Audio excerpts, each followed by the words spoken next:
how do we switch or change who we're attracted to so we're not making these same bad decisions over and over again?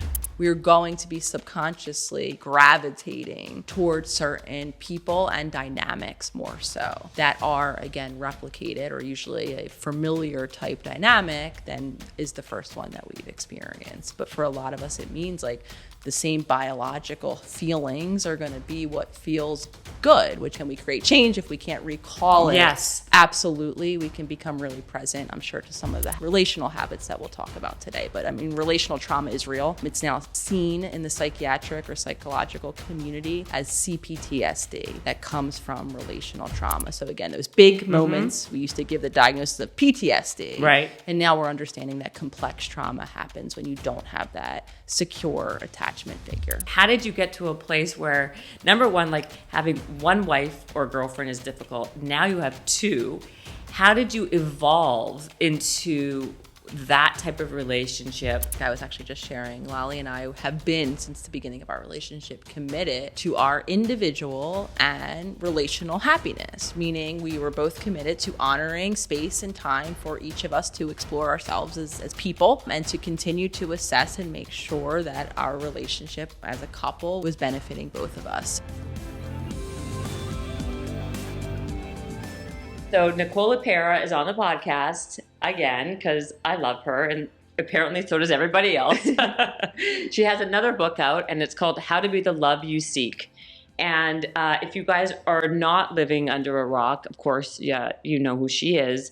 And all of your work on self-healing, on trauma has obviously touched a massive chord because there's not one person, by the way, that does not know who you are. Like I told you, I was telling you before this, I was at a dinner and I was like telling them that you're on this podcast. Like the whole table was like, oh my God, I love her. Like you're like bigger than like, I don't even know who's like Rihanna at this point. I swear. It's amazing. So congratulations. Thank you. And thank you for having me back, Jennifer. As always, I love our conversations. I love you. You're the best. And before your book is so, all your books, I was saying, like, I feel like it hit such a chord because I feel like all of us have had some form of trauma in our life that even if it's not a big trauma, these like small traumas that are affecting our relationships and everything we do, even from a small child, those things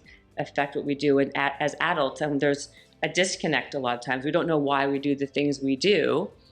And why I'm even saying this is because I don't even remember so many things in my childhood. Like I have friends who like remember everything about their childhood, and I have a few memories, but I don't like remember a lot. And once I started saying that out loud to people, they're like, "Yeah, me neither." Which then I thought to myself, it must be common. And what does that mean if we don't remember so much of our childhood? I want to go back to this idea of the things that could happen to us, because for a very long time, similarly, not being able to recall my childhood and not having, or so I thought, the big things that I was trained to look for. Not having had those happen in my childhood, those, big cataclysmic moments, instances of abuse or physical neglect. I always had a present parent that celebrated me in a lot of ways for my multiple achievements. So not having an understanding that anything had happened to me, I was really left at a loss. And I was joking with you beforehand. But jokes aside, I mean, I thought, I even considered that maybe there's something, structurally wrong with my brain. Yeah.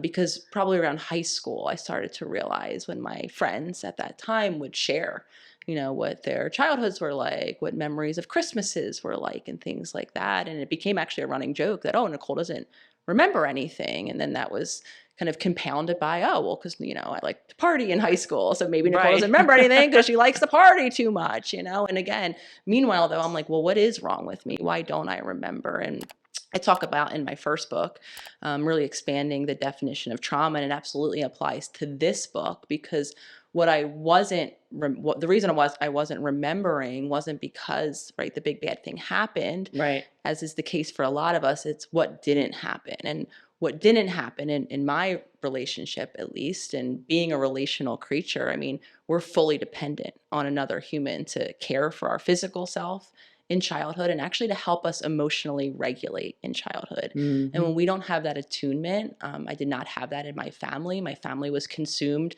in their own survival mode, struggling with chronic illness, with health crises. And my mom, again, ill-equipped, not taught, not attuned to by her own parents, wasn't able to be emotionally available for me. So in absence of the big thing that happened, having the stress of not having that safe parent figure to attune to me, and more so to help my nervous system quite literally deal with the stress of daily life, of what was happening, and then how I adapted, as we will all do, because we need those bonds.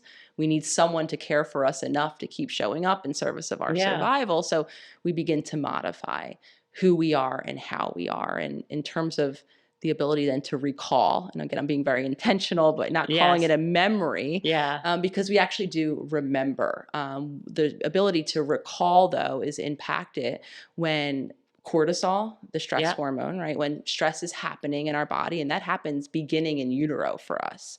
So I think a lot about my stressed out mom, all of the cortisol running through her body's inability to regulate it, and then the impact that that had on my developing brain. Then, of course, once I was born, same amount of cortisol, unable to regulate it, that impacts a part of our brain called the hippocampus, which deals with memory. So that's why a lot of us, we can't pull that movie screen up or retell what it was, though again, very intentionally, we do remember it. We remember it in our habits, in our patterns, in things that I saw, as I'm sure we'll continue to talk about, my way of being in my relationships, the way I navigated stress, which was not well at all, detaching, dissociating. So our mind and our body actually does remember.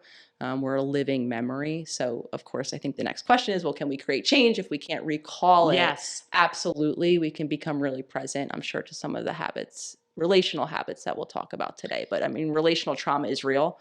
It's now seen in the psychiatric or psychological community as CPTSD that comes from relational trauma. So again, those big moments, we used to give the diagnosis of PTSD. Right. And now we're understanding that complex trauma happens when you don't have that secure attachment figure.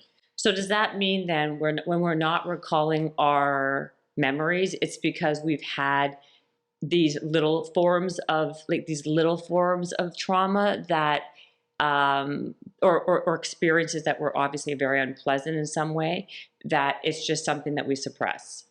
Yes. And then there's, I think psychologically, there's that aspect of it too, right? There's almost like a split in our consciousness. The more stressful, overwhelming things happen, and the more ill-equipped we are to deal with it, it's a kind of like suppression. So it's there, right, in these neural networks, in our subconscious mind. Oftentimes it's manifested in these deep-rooted beliefs that we have about ourselves when we feel unworthy or unlovable, unless we're doing whatever it is that we imagined or learned to do. We have to do. So it's all there, suppressed, to use your word, beneath the surface. Does that mean that people who do remember, like the friends of mine who like remember every single birthday celebration, every Christmas, Hanukkah, whatever it is it because they've had no trauma? Not necessarily. I think some of us, can hyper remember. Lolly, my partner, is one of those people who had very much an overwhelming childhood, though I call her, I say she has an elephant memory. She has an ability to remember, everything from her childhood, everything from our relationship, which was, again, in the beginning, one of those points of, she'd be like, do you remember when? And it's interesting because my language back, so say we would even go to, a bar or restaurant or whatever, we'd walk in, and she'd be like, do you remember we were here last, whenever with so-and-so? And I'd be like, oh, it feels familiar. And I always noticed myself when they would, friends or partners would recollect something, I would say, that feels familiar. That feels like something, I think that really illustrates that my body, like walking into that place, or when you're retelling this story, it's activating the lived experience because I was there. Feeling in my body. But I started to note that I was using feel, I should say, because it was a feeling of familiarity, even though my mind couldn't say, oh yeah, we were at that table and so-and-so was here, but my body was generating that familiarity. So when is it considered just having a bad memory and something like that you were mentioning with Lolly, versus you having a bad experience or a traumatic situation where you are now disassociating or detaching from it? I think so.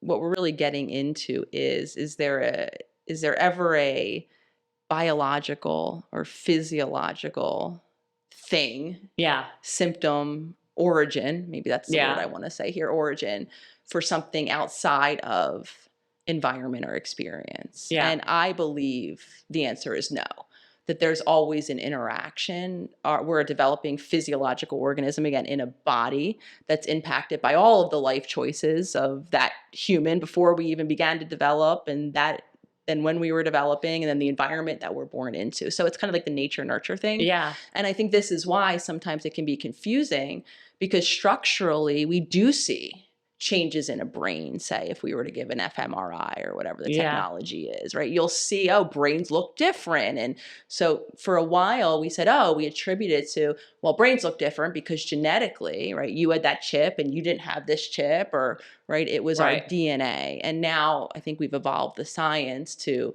a more epigenetic model, which is like, yeah, genes are playing part of the story, though so is lifestyle or environment. So to speak to your point in terms of memory, right, our capability, our ability to do anything cognitively, in my opinion, can't just be reduced to, oh, it's just a bad chip or a faulty wiring, right? It's always a connection to the choices around us. And I've yet to meet a human actually that has come from a really securely connected, all needs consistently met childhood. And I think mainly because of generations that came before us didn't have access to information, had a lot of socio-political things happening, a lot of lacking resources. And I think therefore you see more of us that are, carrying a trauma or something from our unmet needs in childhood. It's so interesting. Like when I read your book, right, because it talks a lot about like repeating patterns and all these things. And someone like myself, who I do that I mean, it's like, I do this, I do this. And you talked about your whole origin story, how you evolved in your relationships, romantic relationships. And like, it really did strike a chord, because I feel like everyone can relate to that to some degree, right? And no matter how intelligent you are, right? But this is what I find so interesting. There's such a disconnect because you still repeat the pattern, even if you know better. Yes.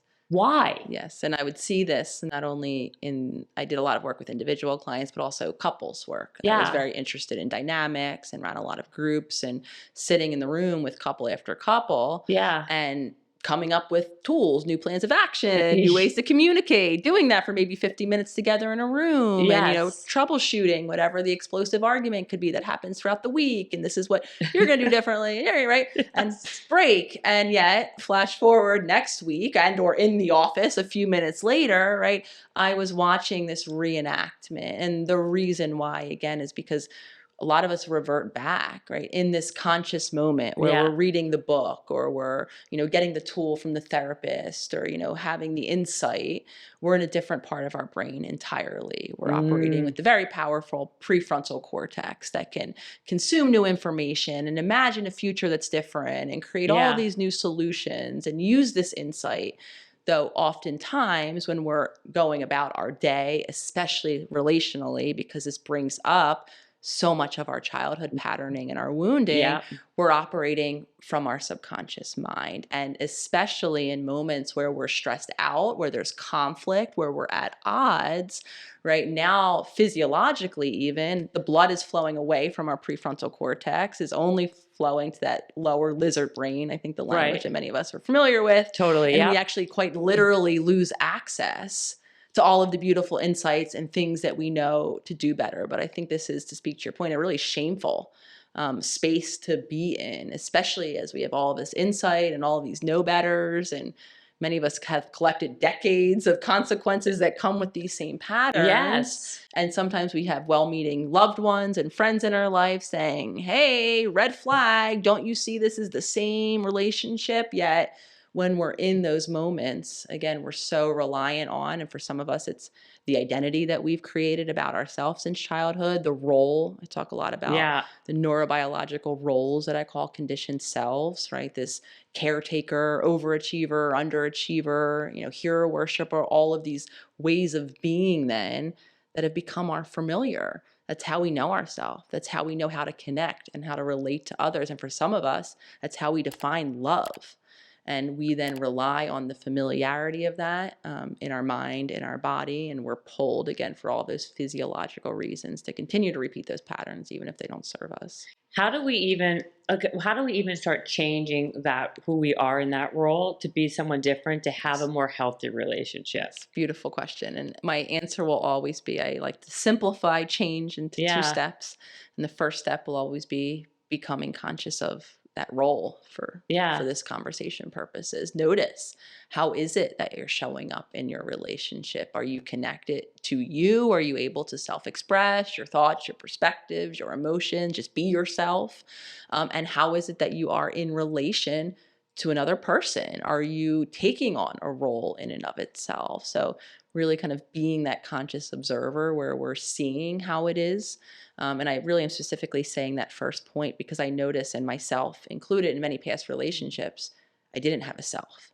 I showed up solely in service of the connection, the relationship, just like I did in childhood. I squashed my perspectives, my real thoughts, my emotions, because in childhood there wasn't really space for those. Anytime that I would, say something or do something or express in a way that, was against my mom in particular, her wishes, she would be disappointed, she would be angry, she didn't like it.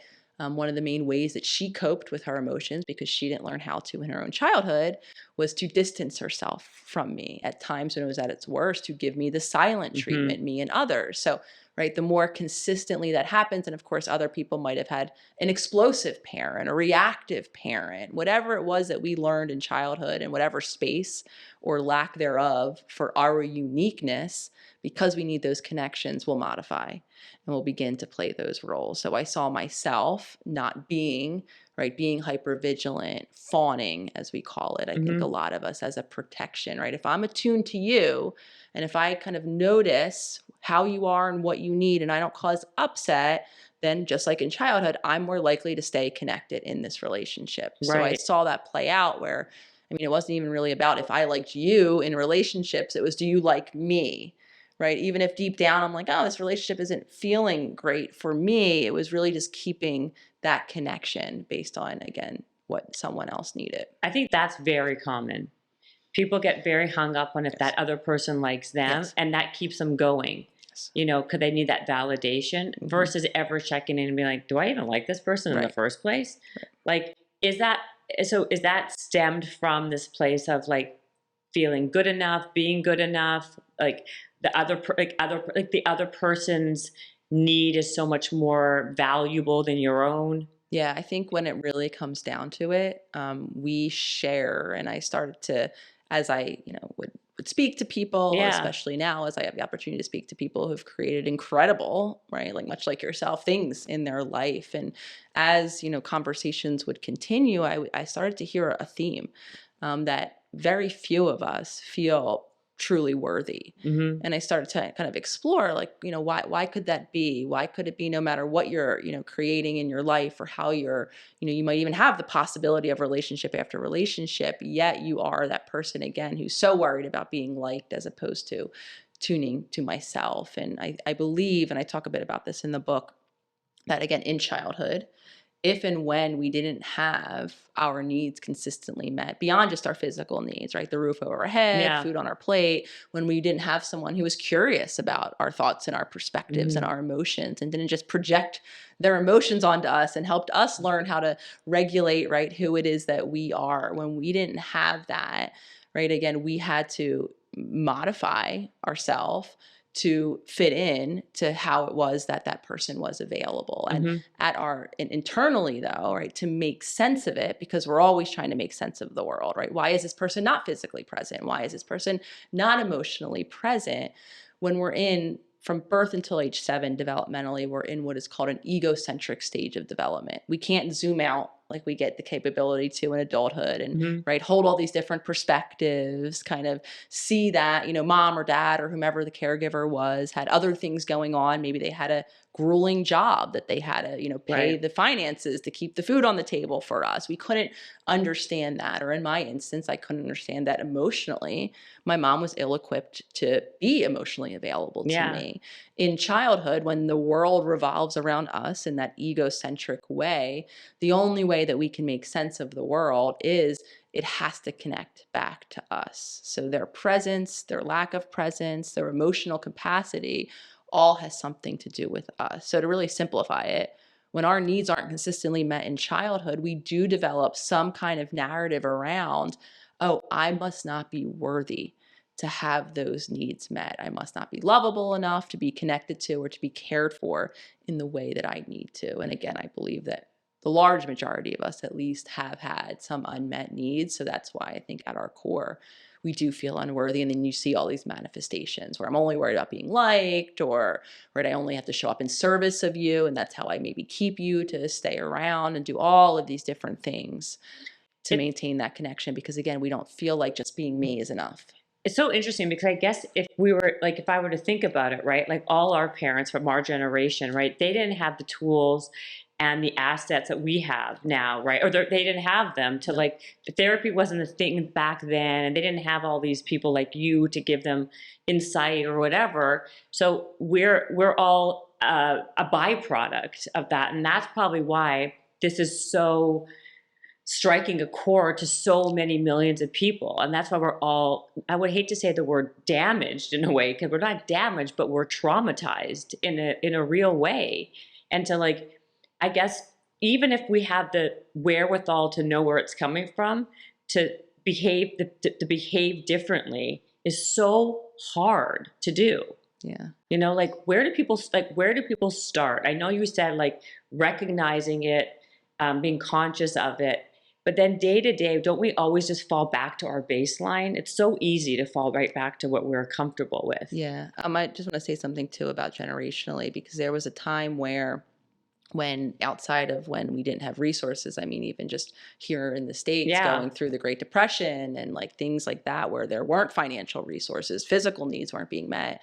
Or access at all. Yeah. And again, there's so lax access here and outside of here. Many other countries don't have any of these tools and resources. Though when psychologists did come on the scene, this blows my mind. And parenting, right, was a topic for very many years, decades even, until really recently. The main model of parenting was a behaviorist model, which is simply like treating humans like an animal with reinforcement, rewards and punishments, right? And it's this kind of like cry it out in the bedroom type of parenting. Again, all very well intentioned, thinking that humans were like animals. So true. In a lot of ways. So to speak to your really wise point, Jennifer, I mean, the reality of it is they were ill-equipped, and many until today are taking these models where we're not viewing the human and the tiny developing human as an emotional being that has more needs, and that we're dealing with emotions in this behaviorist way. And that just really doesn't work. But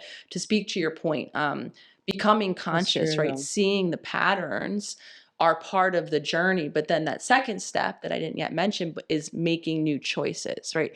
Beginning to break those patterns now, which means we have to create a habit or create the space in our day to shift, right? Whatever it is that we're doing, to do something different. And for a lot of us, it really means building the ability in our mind and body, which is why when you read this book, it does focus a lot on the holistic side of the human relational being. And a lot of it is on, yes, it's on relationships and relating to other people, though it's also on rebuilding our relationship with ourselves and our physical body and our nervous system in particular. Because when we don't, right, we are going to be in that subconscious autopilot when we're feeling stressed, like I was describing earlier, for all those physiological reasons.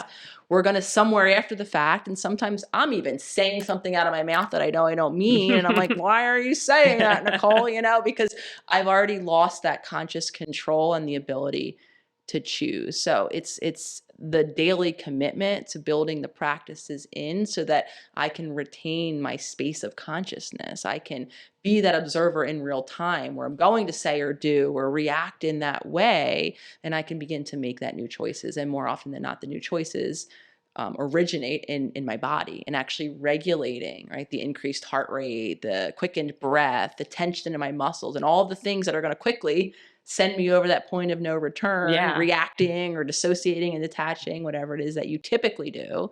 And those are the moments where, as I learn to widen my window or be able to deal with more stressful moments while I'm calm and grounded and responsive, then I actually get the opportunity to make those choices, which is why I think it's really frustrating. We can read beautiful books and have all of this information, and if we're not every day, as I am, still committed to taking care of our body and our nervous system and actually teaching ourselves how to be responsive and be empowered. I talk a lot about an empowered relationship, retaining that space of choice.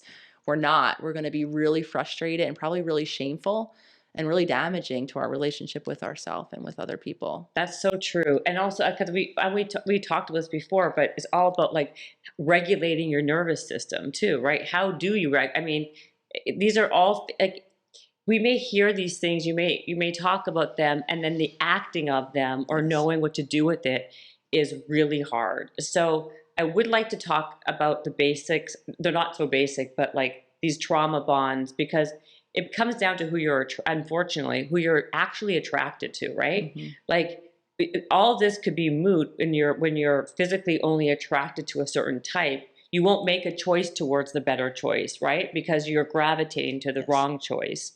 And how do we switch or change who we're attracted to so we're not making these same bad decisions over and over again? Often when I hear you say attracted, and I think a lot of what we're doing or what's happening in those moments, right? It's because, again, attraction, I think a lot of us like, oh, I think you're, attractive and I want to have something happen. Often what we're attracted that's what to is the familiarity. Right. Yes. So we really have to, give some nuance, or if you will, to what we're actually feeling. And often what we're feeling, and sometimes it is the familiarity of that high, right, stressful, which sometimes feels like passion, right, that roller coaster moment, that though again, that might not be attraction per se, that might be the same neurobiological chemical cocktail that maybe was very consistently present in our traumatic childhood with a reactive parent or whatever was happening in the home, or instability and all of the feelings that come along with that. Though yes, to speak to your point, we are going to be subconsciously gravitating towards certain people and dynamics more so that are, again, replicated, or usually a familiar type dynamic than is the first one that we've experienced. But for a lot of us, it means like the same biological feelings are going to be what feels good, which is, I think, why for a lot of us, when we get over that honeymoon stage, or even when we meet someone where we don't feel like we're on that dramatic roller coaster to begin with, right? We're like, oh, this is boring. They might not be for us, or maybe this relationship is over now that those feelings went away. And what we might be reacting to is not a lack of attraction. It might be the lack of that familiar physiology that, again, we've learned to define as connection, as love, as someone appealing for us. That's so on point. I agree with that so much. It makes so much sense to me. You talk. One thing that's funny, because you mentioned this in the book, actually, the 5 love languages, and it's so trite to me. Like, well, if you like to, words of affirmation. I wish it was that simple, right? If I can just tell you, if I can show you your love language of, I'll just compliment you, and then you could just buy me things or whatever that is. Like, what is your take on that? Like, do you think that type of simplicity works to help relationships flourish? Because it seems to me it's not taking into consideration a lot of other things that are happening. I think what can be incredibly helpful and has benefited a lot of us when we've learned about or heard this concept of the love language is it introduces the reality that there's a different other person. Right, that might register for, in this context, love or these gestures in a different way. And again, that's big, because we are all driven, and I think about childhood a lot, and I use this example often of when we're children in our home, until we go over to friends' homes, there's a very big part of our world that imagines every family looks the same, right? Every family has the same kind of daily routine or lack thereof. And then we start to go over and I'm like, oh, this family doesn't have that caregiver present, or dinner time looks a little different over here, or mom acts a little different, right? And then we start to widen our perspective to see different other people. So when we meet a concept like love languages, and you can have a conversation with a partner or, a friend or whomever and say, well, I like gestures, and then hear, oh, I like words of affirmation. Oh my gosh. Okay. Now I can learn how to speak. I'm introduced to the fact that you're different and a different, experience with this concept. And I can learn, if I so choose, right, how to speak your language so that you can register love. I think what does become sometimes incomplete with that concept is, and I fell into this a lot with my past partners and with Lolly in particular, sometimes the language that we're most attracted to, again, we have to remember, was born in a particular dynamic, right? So it might not be a full expression. So just to use my example, I came from a very predictable household. One of the major ways that all of the stress and overwhelm of all of the health related things that were happening was through this, breakfast was at a certain time. There was a certain amount of foods that were eaten for breakfast. Dinner was at 5:30 the second my dad got home from work, predictable. Everything was the same. And one of the main ways my mom showed love or connection to us, the whole family, was because in absence of being able to emotionally attune, she would very much, cook the dinner, make my favorite meal, make sure my clothes were ironed and in my thing, That's how love was displayed. So now flash forward in time, and this was really apparent to me with Lolly. When we met and I would get home from work, I would work later because I had sessions and well into the evening. So she was typically home, and I would get home with an expectation that predictably, there'd be dinner on my table, or the dishes would be done, the house would be clean, just like I learned growing up. And I would walk in, and lo and behold, was I in for a surprise, because none of that would be the case, right? So I have an expectation, and now it's being unmet. So now I'm upset or disappointed, right? And then I assign this old meaning. Well, she must not, love in my language, consider me, right? Because that's what I was used to. That was consideration. When dinner was on the table, that's how my mom considered us all. And when dishes were done, little did I know, right, as I learned more about Lolly and her past, not only did her family not have a cohesive unit, they were very much like fend for yourself. We all eat dinner at different times and do our own thing. There was actually a lot of reactivity that she experienced when around tidiness and chores. And when she wasn't naturally tidy or didn't do chores, there was a lot of explosion. So now I'm coming home disappointed, feeling unloved. As you can imagine, I didn't say, thank you for doing that. I said, I erupted sometimes, or I would close myself off, and she's like, what's wrong? Aren't you going to make dinner? No, I'm not hungry, right? Clearly upset, which would only then dominoes upset her, because now she's going back, to her childhood where she doesn't know why I'm upset. And I'm now making accusations. You don't love, you don't care, you don't consider me. She's at a loss because there probably were 7 things that she had done that day that were in loving, caring consideration of me, right? And I'm so hooked on this only one way because I learned it in childhood. And again, my reactivity set off her reactivity. And then we just became a ball of conflict around that. So in general, again, that's just one example of how very clearly, even our past relationships with what I was defining as love, as gestures. Yeah, it's nice when there's dinner made for me, but now I've learned that there's many other ways that I'm loved and cared for and considered that I can now see and work to receive, especially around emotional support in my relationships, which is what I kind of am petitioning for. Yes, love languages can be part of the journey, but again, even to speak to the title of the book, I think what I'm hoping to help us all evolve to in our relationships is being in that kind of state of love, connecting with our heart, where we can allow, an individual self-expression be what it is, and beginning to open up those blinders where we can maybe see all of the other ways and allow in other moments of connection, especially if you do have a partner that your preferred love language per se, isn't something that comes easy or natural to them. Well, and then when I was reading your book also, though, because you do what, I think we all do the same thing. It's like, well, we're obviously not getting along. Let's go find someone who we get along with better,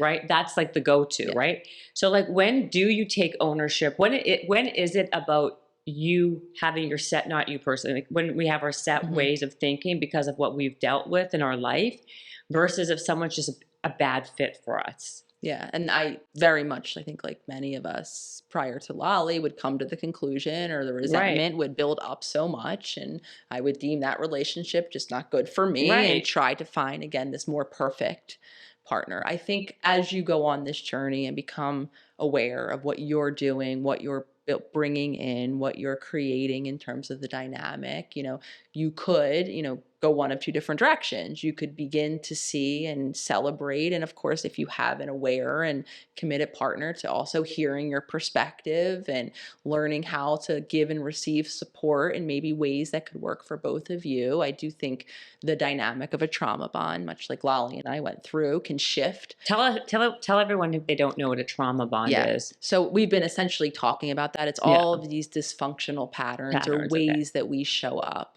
in a particular relationship that doesn't allow us to honor ourselves as a unique being with our needs, doesn't allow us to give and take support. I think, anytime we're relying again on those older habits, usually ends up being we don't feel fulfilled, we feel resentful, we feel angry, we don't feel like we're getting our needs met in our relationships. Rinse and repeat. Yeah. And then we continue to, no matter how much we want to change or be different, we continue to be stuck in those patterns. And to speak to anyone asking in their mind, well, can that change? Absolutely. When I met Lolly, we had a lot of dysfunctional trauma bond patterns. Again, those habitual ways. One of them was that very frequent occurrence, right? Every night. That was day in and day out, right? So we came to an awareness, like I described, you're able to shift it into a more safely and secure, authentic relationship that you might continue to be in. Though for some of us, the end road is, we're not aligned.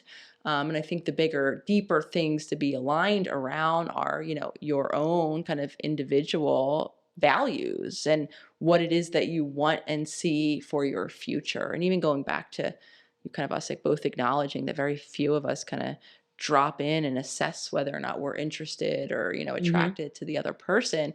I think something else that lacks in relationships or developing relationships is communication around shared goals and visions and even definitions of like what you want for your future and do you want marriage and are kids a part of it and where might we want to live and those type of deeper things. Totally. I think they're not talked about as much for many different reasons. Maybe because we don't yet know ourselves enough.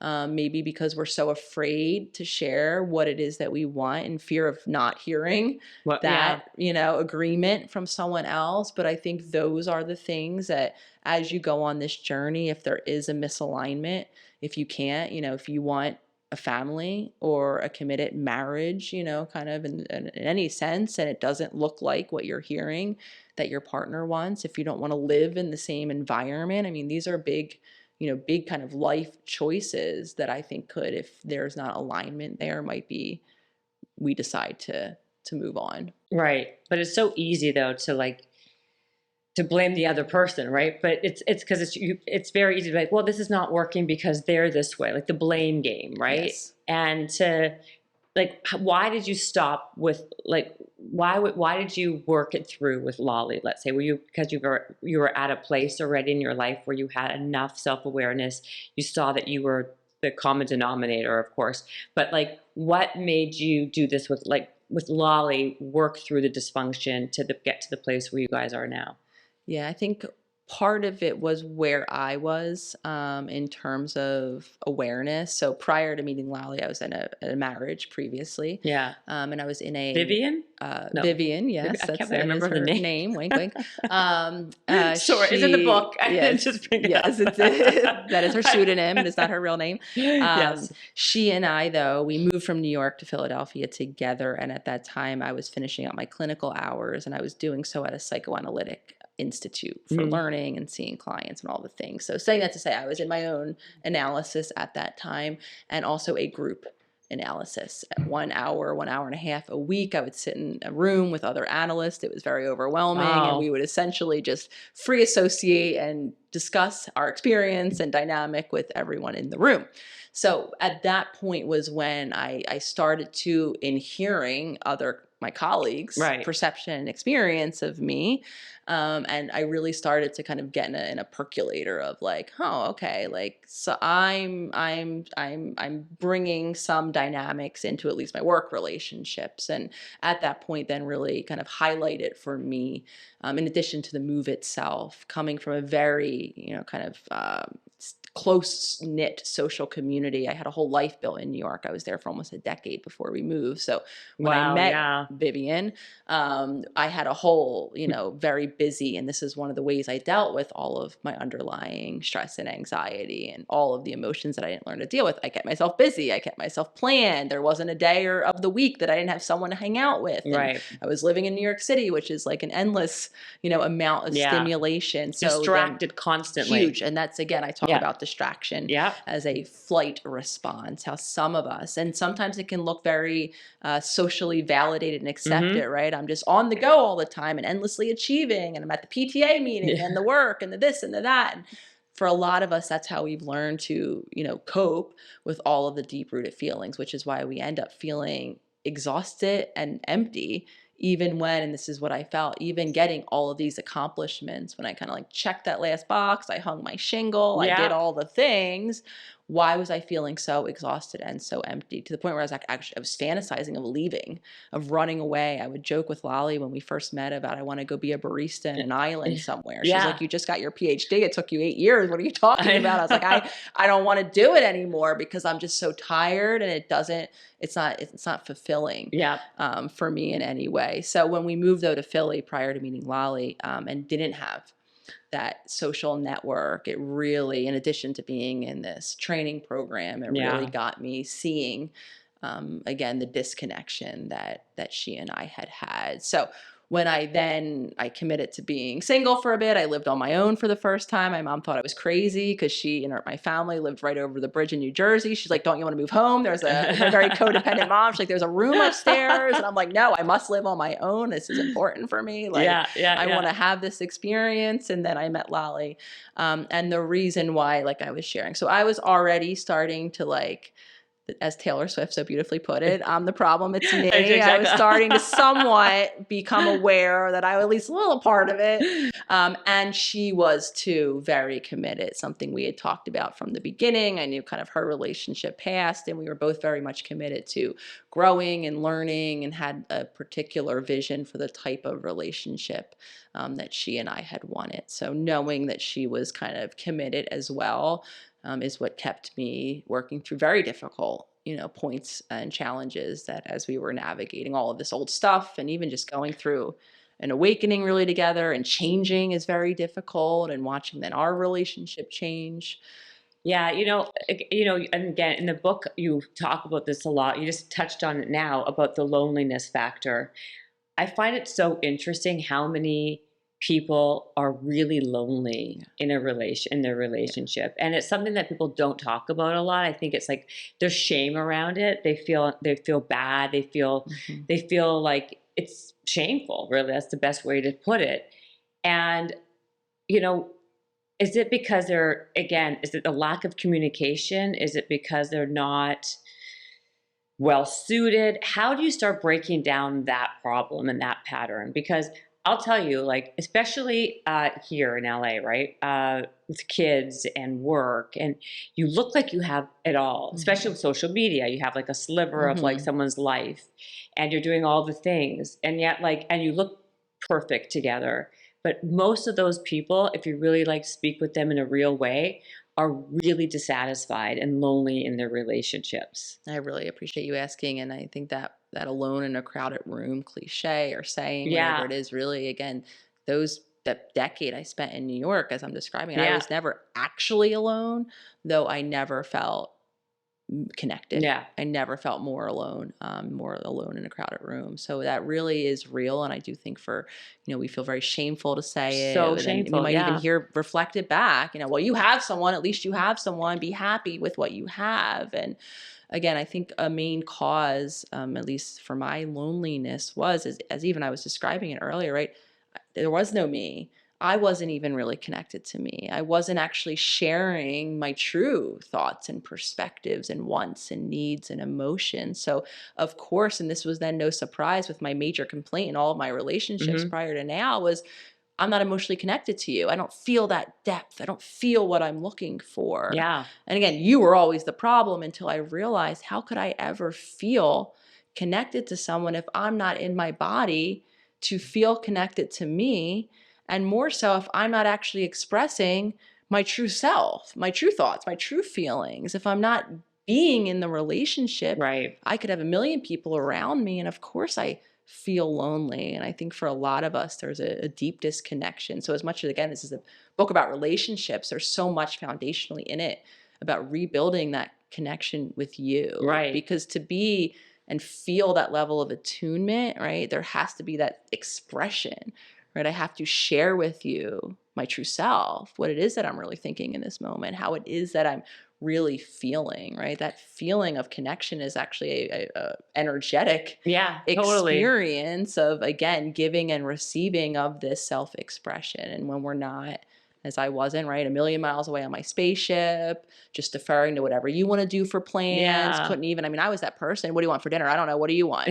Like I couldn't, and it's taken me now, right? Because again, I just asked you that before. I was told, and that wasn't coming from there. I could actually drop in and tell you what I wanted, but it's taken me a lot of practice. And, you know, even back to this idea of like nervous system and wellness, of tuning to my body and eating, not just at breakfast time and lunchtime, whatever designated time I learned, but when is my body hungry? And more so, what does my body want to eat? And there's many moments, even now living with two partners, where I'm eating or doing and at a different time than they are. And that's a big challenge, but it's those small things, right? Because now I'm asking me and myself and my body and what I need. And then how do I feel? And what do I want to do with my day and my time, especially if it's not what's happening around me. See, okay, that was a great segue, girl. Okay, I mean, there's no I way. worked it in for you basically, you left it for me on a beautiful silver platter. Okay, I don't know if you caught it, but Nicole said with my two partners, because now the whole podcast will,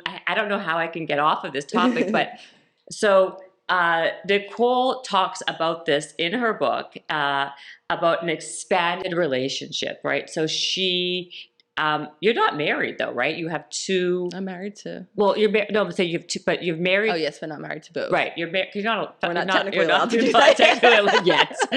Okay, so Lolly is her wife, and then they also expanded their relationship, and they have a girlfriend named Jenna, and it's called now it's. You call it an expanded relationship, but it is a throuple. It's a technical name that I learned Googling it myself. I know, I love it. Wondering if it was a possibility. And so first of all, I knew about this before, and I'm like, I wonder if it's going to be in the book. I wonder if it's going to, because the book is all about relationships, and boom, like in the end of the book, there it is. And I felt like, I was just, as you could tell, I've been saying it now, I'm like, I have to ask you about it. You have to describe it. How did you get to a place where, number one, like having one wife or girlfriend is difficult. Now you have two. How did you evolve into that type of relationship? Like, you have the floor. Yes. Just start. You know? Actually, the evolution really maps onto a lot of the concepts that I shared throughout the book. And again, like I was actually just sharing, Lolly and I have been, since the beginning of our relationship, committed to our individual and relational happiness, meaning we were both committed to honoring space and time for each of us to explore ourselves as people, and to continue to assess and make sure that our relationship, you know, as a couple, was a space that was benefiting both of us. So we've always been committed to that, and on our journey of evolution, you know, to kind of be just authentically ourselves. We had both spent a lot of time, you know, being different things for different people. So flash forward in time, actually Jenna is someone that we connected with within the community. As soon as I created the Instagram account, she started to really drop meaningful comments. As soon as? This more or less, she was how many years ago? So it's the origination of the account, 2018. She actually has a beautiful story about this too, where she was introduced to the account by one of now her late brother's girlfriend at that time, and showed her the account because Jenna was on a very similar journey in terms of her own evolution and wanting to create a wellness healing based community in the world. So she was kind of doing that on her own. And she shares a beautiful story, though it's more hers to tell, but of being, you know, introduced to, well, do you know this person? She's doing the thing that you want to do. Oh, I didn't know had that. This whole experience. It was very early on when I first set up the Holistic Psychologist account on Instagram, and she started to then, when she hit follow, drop really meaningful comments. I could see the alignment, so much so that I like knew her as her handle at Jenna Weekland. So, and as is still the case, I mean, there's still community members that like I have a knowing of them just because they've been around or what they comment and, you know, being So just, she's at the beginning. she was there from the beginning. Like how many followers at this point when you were like? I mean, less than a couple, you know, tens of thousands. Wow, so like really, so the beginning, so much wow. so that when I came out, then I had the opportunity, and it was still, I think I might have only had 100,000+, maybe 100,000, when Lewis Howes reached out and wanted to have me on School of Greatness. I had been such a fan of his work for so long, so I was like floored. Oh my gosh, you want to talk to me? So absolutely, I'll fly out to California and do that. And I had a couple other podcasts while I was out here. So I was living in Philly. It was still very new. Lally and I fly out. And while we're here, we're like, oh, there's probably a lot of community out in California. I want to do a free meditation. So I literally dropped the pin on a beach. I was like, I think this is be where it is. It was some random beach, some random pull up in Venice Beach. I probably wasn't even allowed to do that because I didn't have a permit. Oh my and I gosh. just told the community without knowing, really scared out of my mind, because at this point, everything I did was virtual.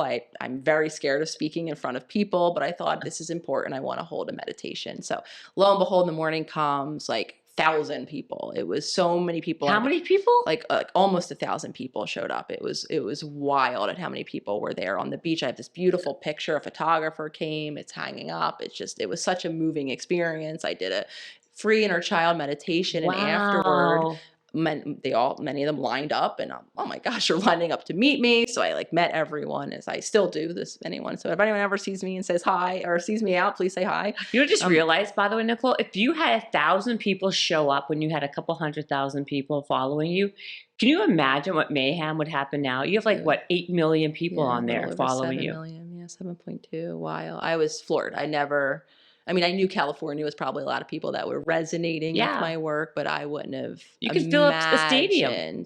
I want to say someone even like flew in for that particular. They're really, I have chills right now. Me too. That is crazy. It really was like tangible, the impact that the community was making on myself and for them. So I know, me too. Because just realize like that, because that just shows how engaged that, because 1,000 people. It was incredible. You would literally you would fill up like the Sophie Stadium or like the stadiums here with what you have now. Yes. If 1,000 people showed up there.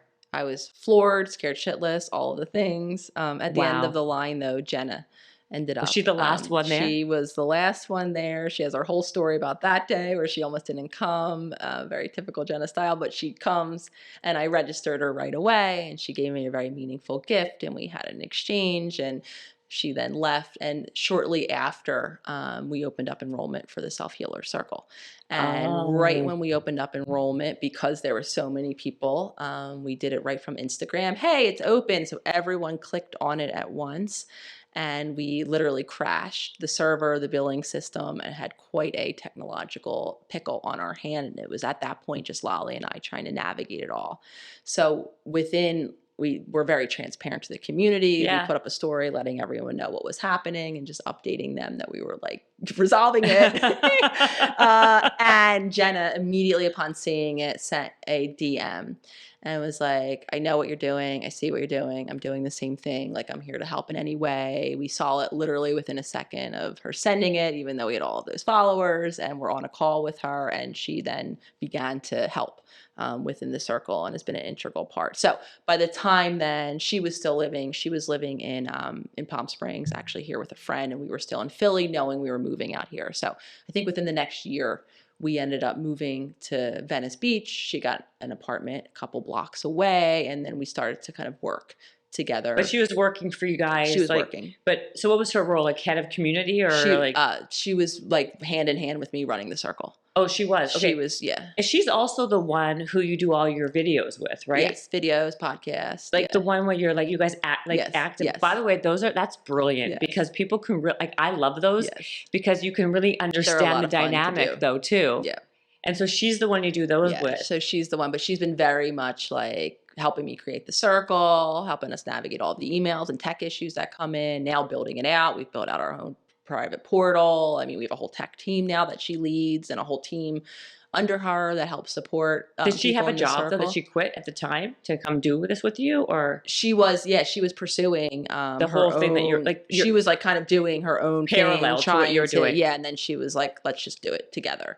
That's And it ended amazing. up being just such, I mean, her strengths and talents and gifts are such a compliment to Lolly and I. So as you can imagine, we spent a lot of time together. Yeah. Then, living in California, running this business. And then obviously that bled into like, doing personal things, celebrating birthdays and all of the things. And so as then time went on, there became a period of time where things got really difficult and there was a lot of conflict and there was a lot of just like upset over stupid things and communication issues. And all three of us being very committed to the cause, to the vision, to the business, we started to then openly be like, what's going on? Like, we need to figure out why we're struggling, why we're having conflict, why we're struggling to communicate. So we were all kind of doing our own, like trying to figure out what it was. And when did that start? Like, how long ago did that happen? So I want to say we're almost together officially, the three of us, for 2 years. So in the couple months prior to when things started to like hit, like, we need to talk about what's going on place. And it so happened that the course in that month, whatever month that it was that we had the conversation, I forget now, though I could look on my little schedule and figure out exactly. It was on heart authenticity, courageous authenticity, connecting with your heart and speaking your truth. And that was inspired. So one morning we were doing our regular farmers market Friday that we did every Friday, and Jenna rolls over. And that particular morning she was meeting a friend before we went to the farmers market, but she stopped by and she wanted to speak to us, and both separately. And okay, so she comes in and sits me down and was like, I've been thinking, and kind of exploring for myself what it is that's going on. And, I could tell she was like wanting to tell me something that was emotional. And she then goes on to say that the course, even the topic idea was, really kind of inspired by this desire to like just live your truth and speak what's on your heart. And she's like, so I want to tell you that what is continuing to come up for me is that I want more than a professional relationship with both you and Lolly. I'm attracted to you both. Like, I have feelings for you both. Like, I'm not even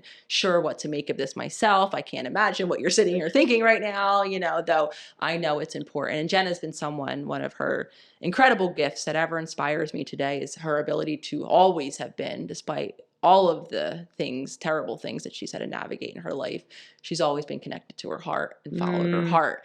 So she's like, I need to speak this to you. Like, this is what's on my heart. What I do know is I want to preserve our professional relationship just as much as I, want to share this with you. So I don't, I want you to take time, and tell me and kind of drop into your heart and tell me what it is that you make of this. Though ultimately I don't want this to impact our business. And then went and saw her friend. So I didn't necessarily respond in that moment. She didn't want me to respond in that moment. Though afterward, Lolly and I obviously had a point to come together. Shocked?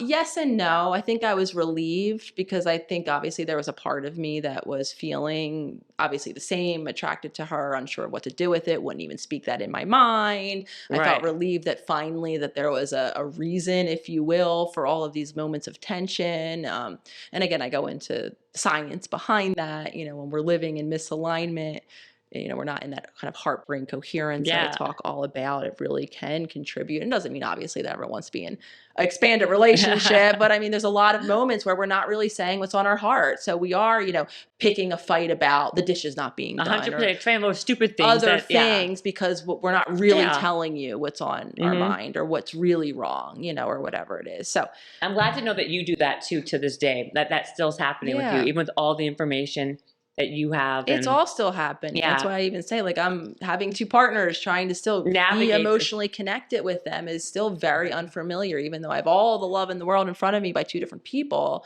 there's still that little girl that feels so vulnerable sharing my emotional needs, giving and receiving. Exactly. I mean, it's an actual and embodied practice. So it can be present and it can still be those old habits that are there. Go on though. So what happens? So then Lolly and I had a conversation afterward and kind of acknowledged, both of us feeling relieved that, that's what has been there, and both interested and wanting to see. And so Lolly also was as interested as you were. As interested as I was. Really? And we then, the three of us were like, unsure. And so jokingly, I mean, when I said I Googled it, we went online. Lolly is a big researcher. She's like, I'm going to just go see what other people are doing. So she starts pulling up videos, and there was very limited, which is again a reason why I will continue to share that aspect. And we did then come out publicly at a later time so that I, could be more transparent. We were running a podcast together, but we started Googling, and the few examples we learned the word throuple, because we knew we weren't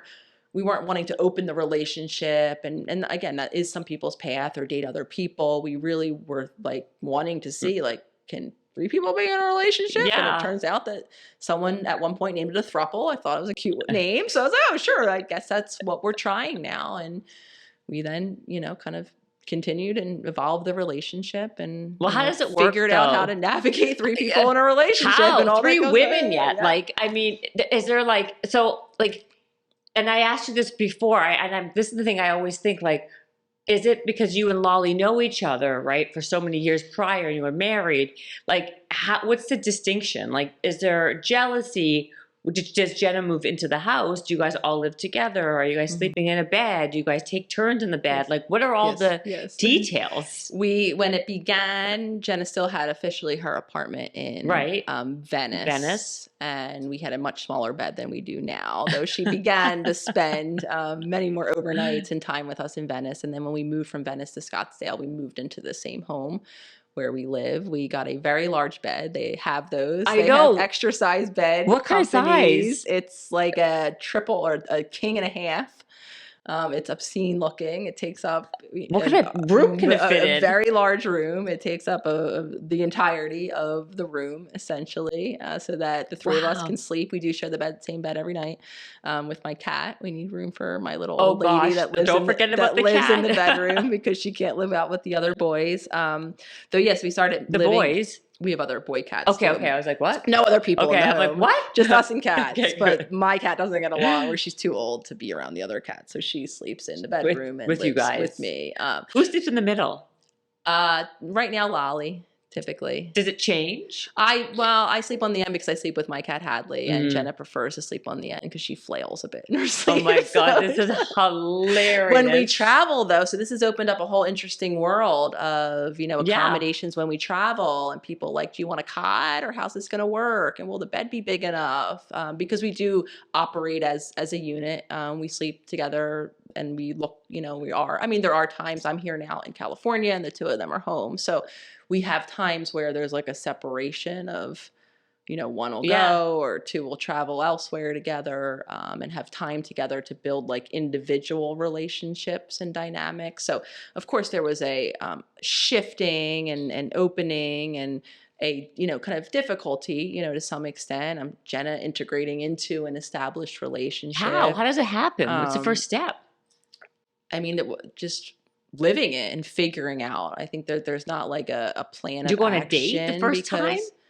No, we were kind of just hung out as usual, and it's amazing. And then it was a very interesting, natural. It was like that was just the only missing piece, the physical aspect of our relationship. And then when it was there, I was like, oh, this makes total sense. But then obviously there's been growing pains since, and figuring out different dynamics. And, there's always, I think, a tendency that all of us human have to compare, and feel jealous about time or way time is spent or what you perceive as a connection. And, am I getting my amount too? And, so that, is, I think, a natural thing that is still in the back at times.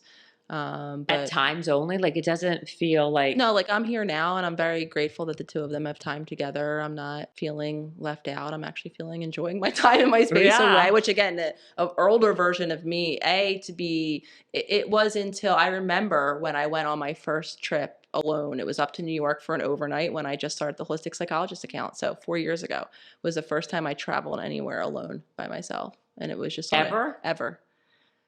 I always had a partner or someone I went with. I flew from Philadelphia to Australia to visit my girlfriend at the time in college. I was alone on the airplane. Yeah. Wow. But no, I never spent overnight or time away. Again, I came from a very dependent household. We didn't do that. I mean, to the day my mom died, they did everything together, my mom and my dad.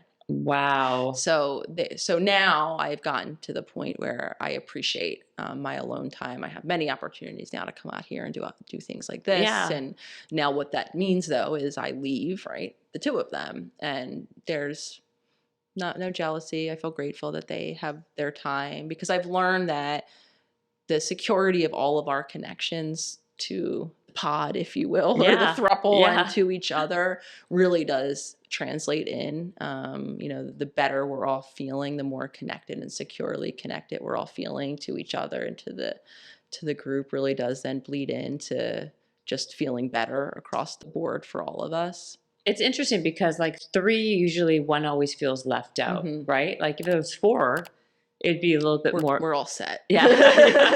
I'm not asking, by the way. We're good. No, I'm just saying in general. I don't. That's enough. That would be, yeah.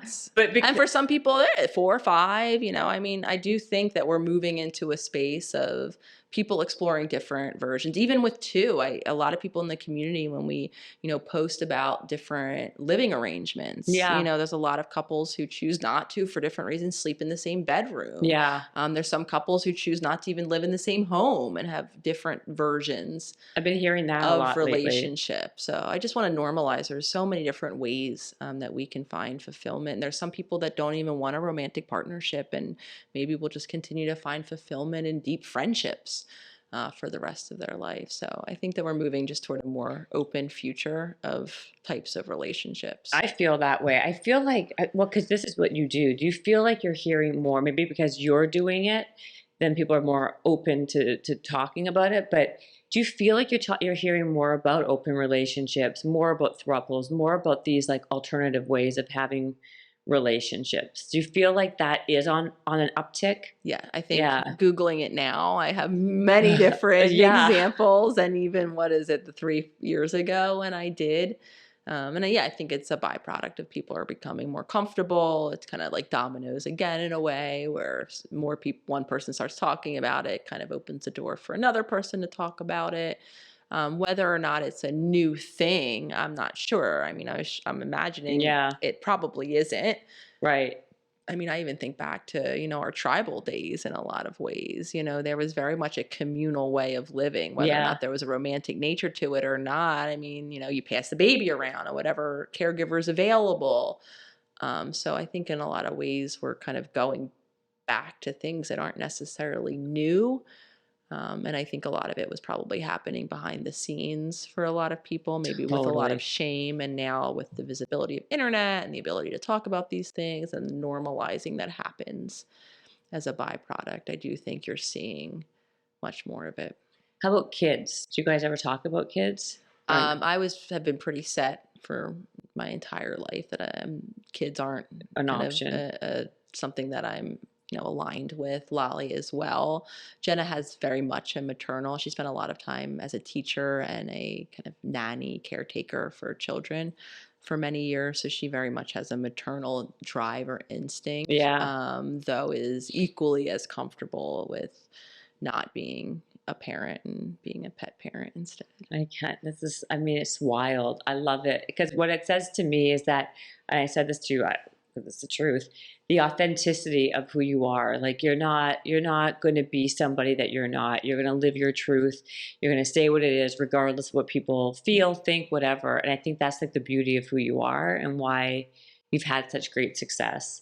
And I feel like, how do I even ask you any other questions after the throuple, right? Like, where do I go from there? Nicole, what am I supposed to say? Well, thank you for saying that. And that is one of the major reasons that we decided to make it public, the relationship, when we did, because we were both getting to the place, Jen and I, running the circle together, hosting the podcast together, where we had many events or podcast episodes where we were like, oh my gosh, we're like censoring, like I have to say either not tell the story or change the person in it. And it wasn't feeling good. And, obviously as visibility continued to increase, being out in public, and her and I be out in public, it wasn't something where I wanted to, like, don't touch me. I want you to hold my hand. I want to be loving and affectionate to you. Yeah. So you want to be you. The choice to be, kind of authentically, if you will, out in this way was really a no-brainer, non-negotiable, because the other option was to have to modify or censor or, pretend. And I don't ever want to go back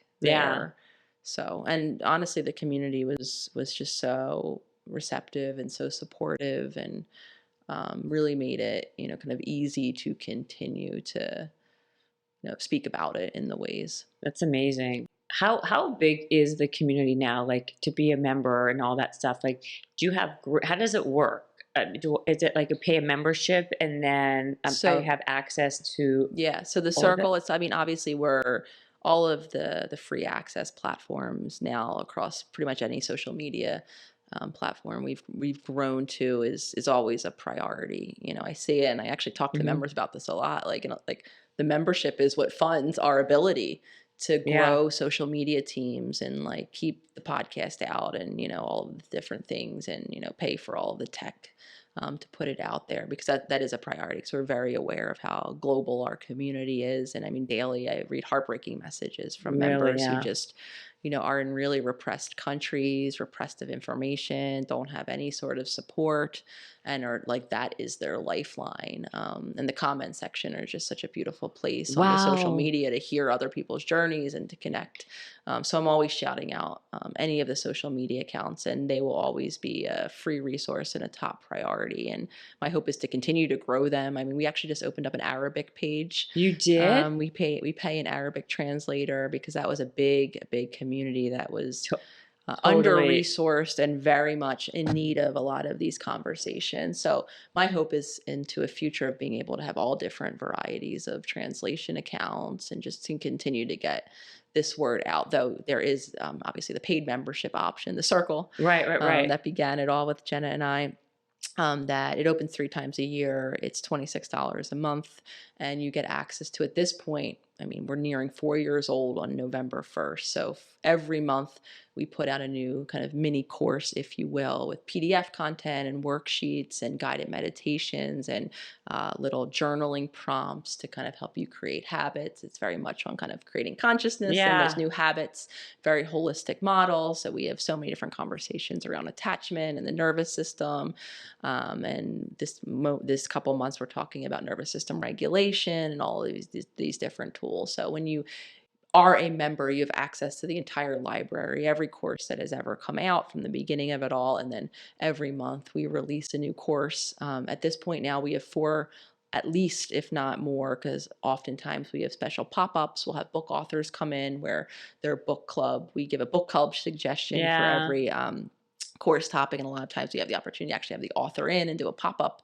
But we have at least 4 live events, which means 4 times a month, for at least 1 hour. Though sometimes the events are a bit longer. We have, whether it's I'm presenting, where we have a lot of outside presenters coming, because I think it's important to expose not just to the way we think of Yeah, of these course. topics, Yeah. but to the way other people in kind of their area of expertise are thinking about all of these different topics. And we had some incredible presenters come in already, and some more to come. So, and it's an opportunity for the community who is on that live event to engage in a live chat.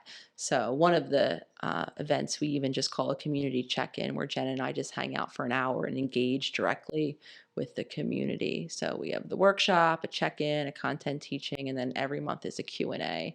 So any of the questions that come up that members submit, so they can actually have their questions answered by me live. I spend an entire hour answering questions on that month's topic. So it's an incredible Wow. resource, and it really is an incredible opportunity, not only for the community, but for me. It's my community. Yeah. It's a time, a couple times each month where, even if I'm not giving the workshop, I'm in the comments. And at this point now, we've been able to build our own custom house for it all, that has all of that Wow. content, that live streams the videos. So you go on our own private website, you have your own private login. And we also built, it very much looks like Facebook, where every member has their own profile page. They can create it however they want. It can be their What? real name, it can be a fake name, because a lot of people do want to be anonymous. And they can put up posts, connect with other members. We have an incredible cool feature. It's a Google map essentially, but you can drop their location. So we've had some real life in-person meetups. I think the Portland area has a regular one where once a month the people in the circle now get together, because they've been able to find each other on the map and create in person. Are you I think we kidding have me? officially 1 or 2 relationships that have developed in it over these Are 4 you years. I know, it's serious? wild. Yeah. So the community aspect is an incredible part of it. And like I said, I'm in that portal, as we call it, every day in the activity feed, interacting with members, and it's healing for me too, because I'm still on it. And so many times a member will drop a post and I'm like, oh my gosh, yeah, I relate. I'm struggling with that, or thanks for that reminder.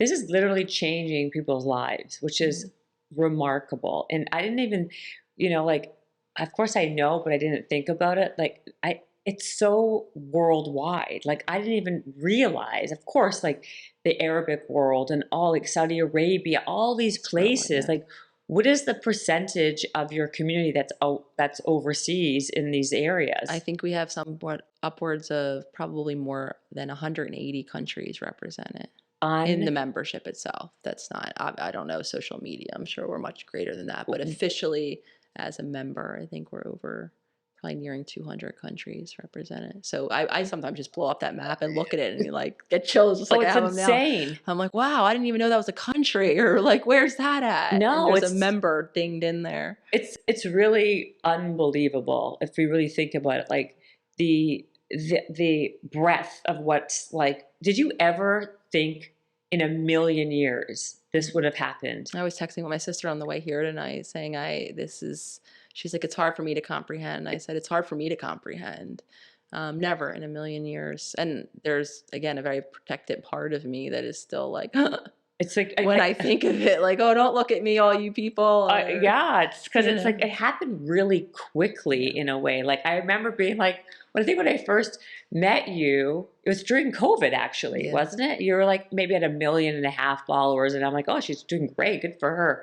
Next thing you know, you're like 8 million. I'm like, the jump. I mean, that's like insane. It's, I think, a testament to humanity. 100%. We're dying for these conversations, for this, this loneliness, especially with COVID. I mean, that was really, really difficult and traumatizing. Not only the financial insecurity that's come from it, the disconnection, everything, the health and the loss.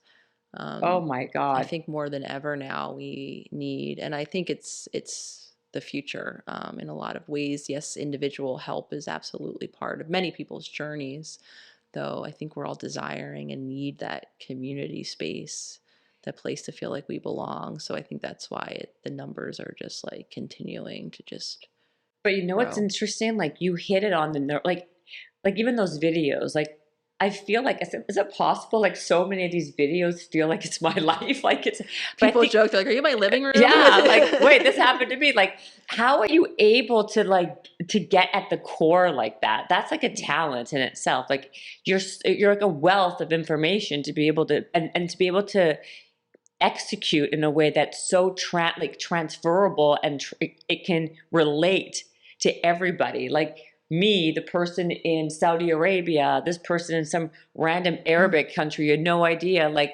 that's what's so incredible to me. I think it really speaks to how more similar we all are, right? Like the fact that I can tell a story and the community is a gift, right? Reading through the comments, reading and seeing other people's social media presence, right? You can pick out like the themes and the commonality, and I think it really does come down to we are so much more similar than not. We are dissimilar. It always makes me laugh too when someone's like, well, this happens only here, and I'm like, no, it's not. Like culture's a thing, and really when it comes down to it, we're the culture of humanity, and in my opinion that is more similar than dissimilar. 100%. I'm curious, where do you go to find some type of, I don't know, therapy of some kind? Because every coach needs a coach, right? So you are that person to all these millions of people. Who do you go to? Who do you turn to? Yeah, I mean, the community, like I said, is a big container for me. Seeing a reflection of me and so many other people helps me, is incredibly healing for me. Having the gift of loving partners, which sometimes means hearing the hard stuff. Yeah. I think that's, again, part of what some of us have not learned to be the truth of love and relationships, which is sometimes it means sharing a difficult perspective, hearing something or how someone is experiencing you that could be difficult. And the three of us being on this journey are very much committed to having those hard conversations. So on more than one occasion, both of them have held mirrors up to me, in terms of, and having three people, makes it, like you can observe the dynamic that's happening here, and I want to knock you out, but I kind of like can see. And if I have two people that are telling me that they're experiencing me in the same way around something, even if I'm sure that's not what it is, like I've learned at least now to not just defer because they're saying it or anyone is saying anything, but to really, like, as much as I don't want to, try it on for size every now and again. I've had the gift of, connecting with incredible humans that I look up to in terms of their work. And so I find it, I think, in all of the different places. Right. I mean, I just, I marvel in how much you've accomplished. It's amazing. And I have a bunch of questions, but did I now it's like I said, it's weird I wanted to ask you about the parenting piece, because you were saying in the book about prioritizing self-care for a parent is so important. And so many times I'm a parent and you feel selfish doing so, because you feel like, oh, I should be doing that. But how you framed it is so accurate, right? Because you want your kids to mimic and see the importance of how you're prioritizing you, especially if you have a little girl, I think, as well. Yes. Yeah. And I think even beyond that, again, bringing up the cliche that anyone who's flown on an airplane has heard, putting your oxygen mask on first. And I think it's something that we hear, I've heard for many, many flights. And then one day I was like, well, as simple as that is, the reason why, right, is if I pass out from lack of oxygen, I can't help the person next to me. Totally. And that also applies to the conversation in terms of self-care and the nervous system. And if I'm not taking moments to, be a person in a physical body that has needs and limits and, needs to kind of take a moment to even calm themselves or do the daily things that will, help them stay regulated. I'm going to go right back into not only those cycles and maybe the dynamics that I, don't want to continue to recreate with my children, but even more problematically, those explosive moments, or like my mom. My mom didn't want to give any of us the silent treatment. She just could not regulate through her own overwhelming emotions to return to connection any sooner. So again, that, putting our oxygen mask on first really is modeling the behavior of caring so that you can be a kind, compassionate, and loving parent. And I do agree with you. I think a lot of us have learned, and while I can't even imagine how it is to be, in a parenting role, it is in my opinion, the most important role. And I think parents in general are, again, conditioned on their past and all of these beliefs, like it is, selfish to do these things. And I think more so they're greatly under supported for many different reasons. And I think I'm hoping, and there's a lot of incredibly helpful, I think, parenting advice out there now beyond that behavioristic, totally, that can help give some free resources to parents. And again, I think parents now more than ever need community, and we have a parenting group in the circle, so we have little groups that we can set up that are like, special interests where parents can post on their particular parenting board about parenting topics, specifically for that reason. And trying to have parent presenters or parent focused presenters in is always a priority. I actually just did a Instagram live, with an incredible book of a parent, Tiny Humans, Big Emotions, I think it is. Alyssa Campbell just wrote it. Literally, it was last week her and I did. So if you visit the Holistic.Psychologist, Holistic.Psychologist at the Instagram, there's a Instagram live and you can get more information. She already gave a ton of resources in our conversation, but even someone like her, really great parenting stuff out there. Because it's obviously it starts from that. It starts at at that level, at that point. It makes sense that should be fundamental, what we work on first, right? As a parent, if you're going to be a parent, make sure you are giving your kids the tools and the role modeling to go out there and be as less or be as little traumatized as possible, I should say, right? Like that's, I mean, there's so many things. I don't want to like beat a dead horse after everything we just spoke about, but the book really is so good. And I recommend everybody picking one up at any type of relationship. It's not even so much even romantic relationships. Right. It's every type of relationship. It's about, and it really comes down to the relationship with yourself. And all your books are, again, based on the healing, the self-healing, the working out what for yourself, what you need. I think you're just great, as you can imagine. I tell you all the time. But for people who don't know where to find you, please tell everybody yet again. Absolutely. So again, however it is that you consume content, at this point, there's probably some presence of the Holistic Psychologist. So type that in the search bar. I think you'll find it. Whether it's TikTok or what should I call it? X now, Twitter, X. Oh yeah, right. Threads. Yeah. YouTube. We're gonna actually, I'm on the docket next week. I'm gonna start putting out some new YouTube content, revive that. We've been repurposing videos for a little bit on the YouTube channel, The Holistic Psychologist. So come visit us on all of the social media. The website is theholisticspsychologist.com. You can get more information on the circle, on the books.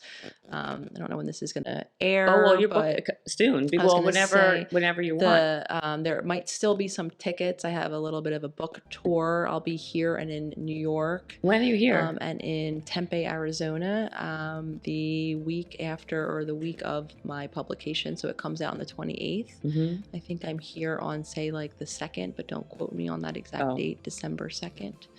I have an event here? at the Grove. Mm-hmm. So again, how many people are going to be there? Because if you had 1,000 people at that one event, they have to call security? Yes. I think LA might be close to sold out. I know we just released some new tickets, so I don't know if when this airs it will still be. But then I have an event in New York as well at a slightly bigger venue, the 92nd Street Y. Again, that's publication evening. So visit my website, all the information if there is still tour tickets. And obviously I'll continue to release any in-person opportunities on the website and all on the social media, which will continue to happen. Thank you. I want to come to your thing just to, not like you're going to even see me anyway. I'll be like a little pebble in the back, but all right. Thanks, Nicole. Bye.